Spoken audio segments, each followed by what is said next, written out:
What's up, all you filthy animals? Jeremy here with Full of Sit, and welcome back to what is, I guess, the first official video in the training series, Sugar-Free Dog Training.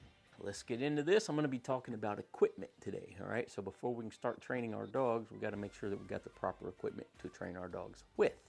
The first piece of equipment I want to go over is a leash, okay? What am I looking for when I buy a leash? Hardware on the leash, the clip. I like to make sure that there's a little bit of tension there, right? I don't want a clip that's too easy to push down and open up. I want it to be nice, stiff tension on the spring in there, and I want it to have some weight to it. I want a well-made clip on the leash. I also look for how well is the leash made. So here you can see there's a rivet here holding the leash together, and it's also stitched through here. So this leash is made pretty well.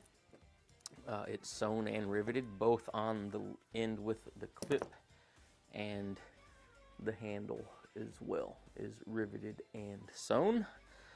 This is a pretty well-made leash. It's not going to come apart anytime soon, right? It's leather, it's nice and thick.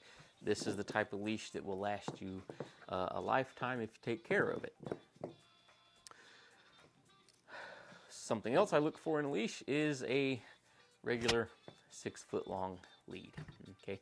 I don't want all the extra hardware on here. I don't want 5 extra rings on the leash. I don't want 10 poop bags hanging off of it. Or poop bag holders, I should say. I just don't want a whole bunch of crap attached to my leash. It gets in the way of being able to handle the leash properly and interferes with the dog training. So, that's what I look for in a leash. Retractable leashes, okay, these get a pretty bad rap, but they're actually useful tools. Everybody that bashes these and talks about how dangerous they are and all that other stuff is either had bad experiences from some cheap off-brand leash that they bought off of Amazon. If you're going to get a retractable leash, I personally like the Flexi brand, which is what this one is. They're well made. They have tape on them now instead of the thin rope. The clips on them are made well. This is probably the best made retractable leash on the market, is the Flexi brand, okay? Don't listen to all the people that say, oh, they're dangerous and it's gonna explode in your hands and all this other stuff. Very useful tools, okay?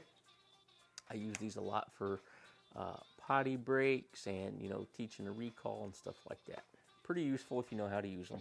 All right, let's talk about the collars. Oh, hold on. Hold that thought. All right, I'm back. I had to go get an example of what not to buy when you get a collar, all right? So, these little collars here that are nylon, this is what 99% of people have on their dog, okay? They're super adjustable. You just slide this little clip, this little buckle thing here around on the collar, and you can adjust it to whatever size you need. They're easy to get on and off because they just snap together like that. But I will tell you that that's the downfall of these collars. If you look, if I can get my camera to focus here real quick, you can see that tiny, thin little piece of plastic right in there is all that holds this thing together, okay? So, are they convenient? Yes.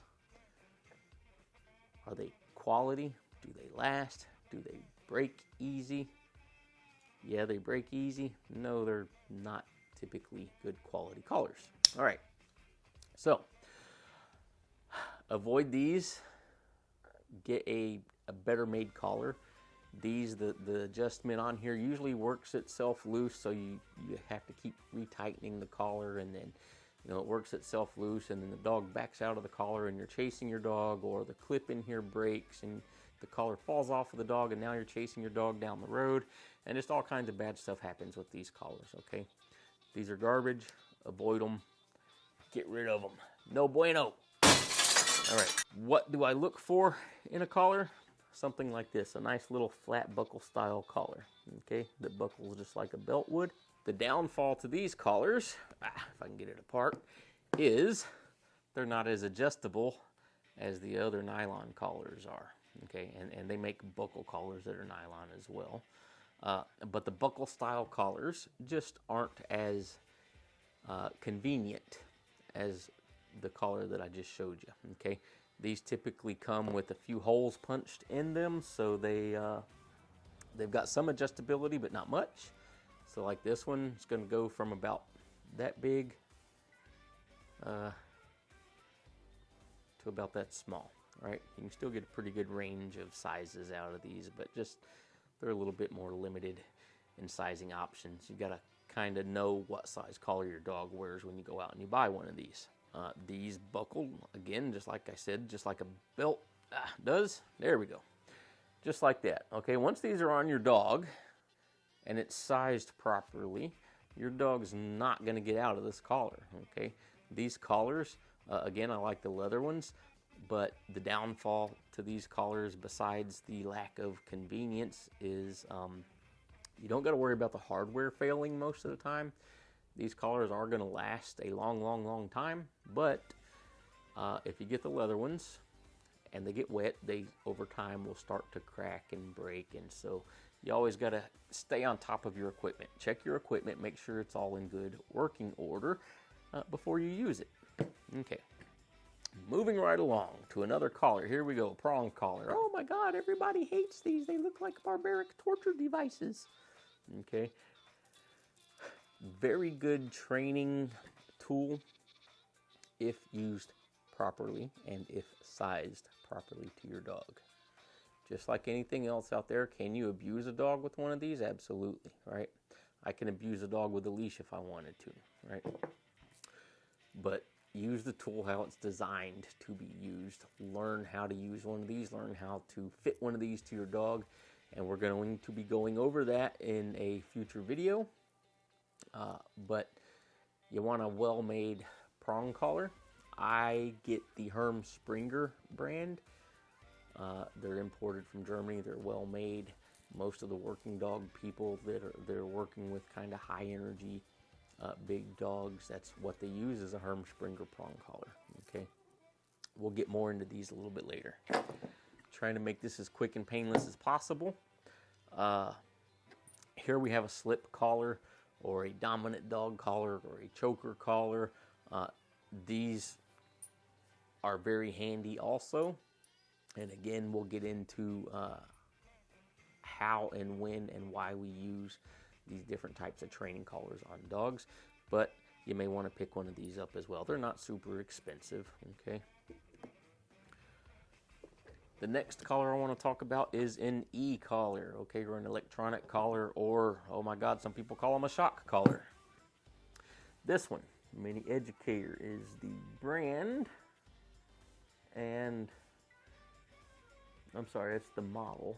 E-Collar Industries is the company that makes these. This is going to work for probably 99% of your dogs.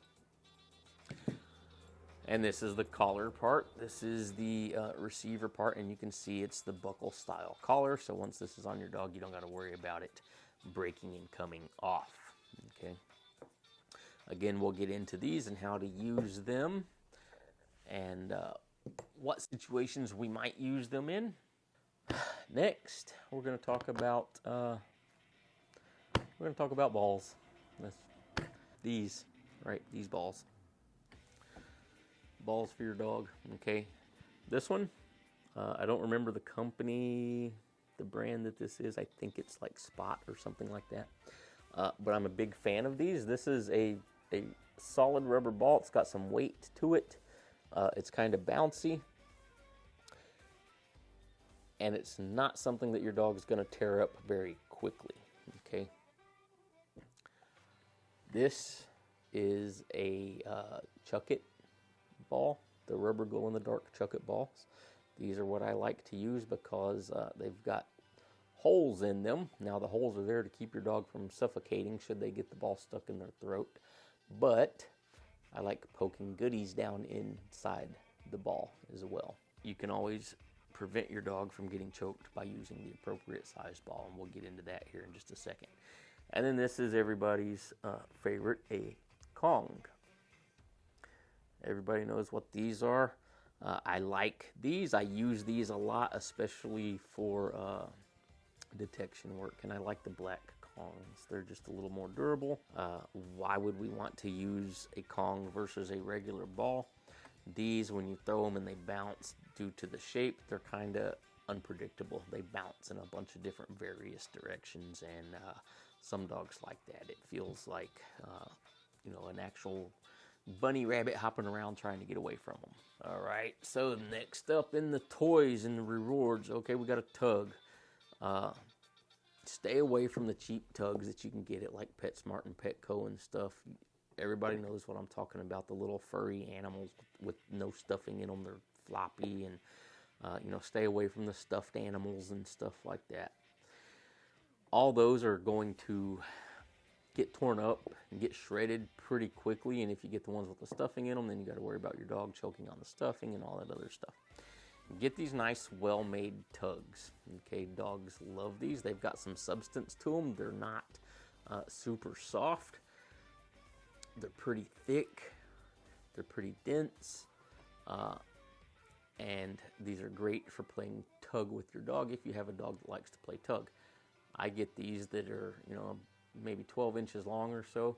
That gives me enough room to be able to hang on to both ends, and then my dog can grab right here in the middle, and we can tug and play. A lot of people will just cut these handles off because a lot of dogs like to cheat and grab the handles instead of the tug because it's easier for them to hang on to. So a lot of people just do away with that option right off the bat. I do, depending on what dog I'm working with. Here's another tug. This one's made out of jute. This one is made out of bite suit material. They're both roughly the same size. This one has two handles, the other one only has one.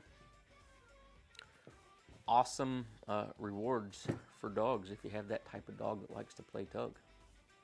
All right, I get these from working dog sites. So Learberg makes really good, or they have really good equipment. Ray Allen makes really good equipment. Horton's K9, or I think it's Horton's Quality K9, something like that. They make really good equipment. That's kind of my three go-to places for buying stuff like this, what I call like working dog stuff. That's where I get, you know, this leash came from Learberg. It's a very well-made, high-quality leather leash. They make stuff geared towards a working dog, so it's well built and it's designed to last. Okay. Can't forget about a clicker.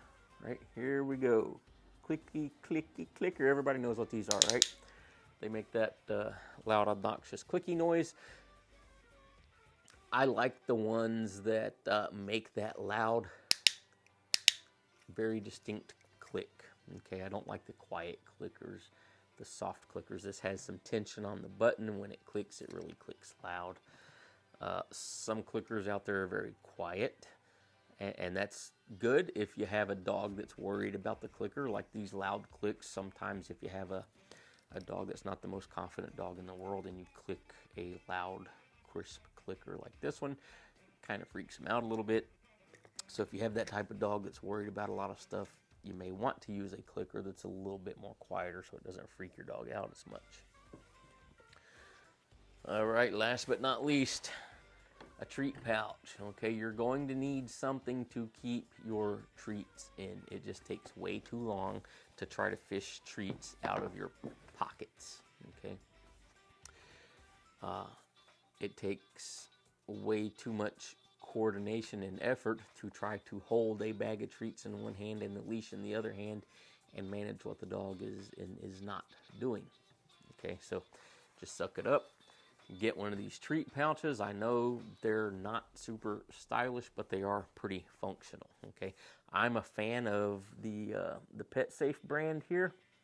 I like these because they have a hinge made into the top of them. So when I pop this sucker open, it stays open. and when I pop it back closed, it stays closed, okay? Talking about other treat bags, you can find many different styles and brands of treat bags. Most of them have a drawstring on top or just have an open top that you can't really close. And those are okay, but you have to be mindful of what you're doing. So I have seen a lot of times people will get a treat pouch that has the drawstring on it, or one that's just a bag that they can tie around their waist that stays open. And I've seen lots of trainers bend over. They'll accidentally drop a treat, or the dog will spit the ball out or whatever.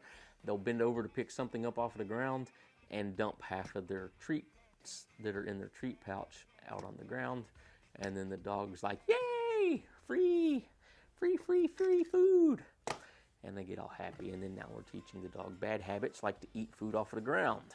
All right, I hope this didn't drag on too long. I hope it wasn't too boring. I know it's not the most exciting topic in the world to talk about, but like I said, before we can get into training our dogs, we got to make sure that we got the proper equipment to do so. Thank you guys for watching. If you have any questions, just let me know down below in the comments. If you got any advice, anything to add to this video, feel free to do so as well. All right, and until next time, I will see you guys later. Grab your leash, get your dog, and go to work, you lazy bums.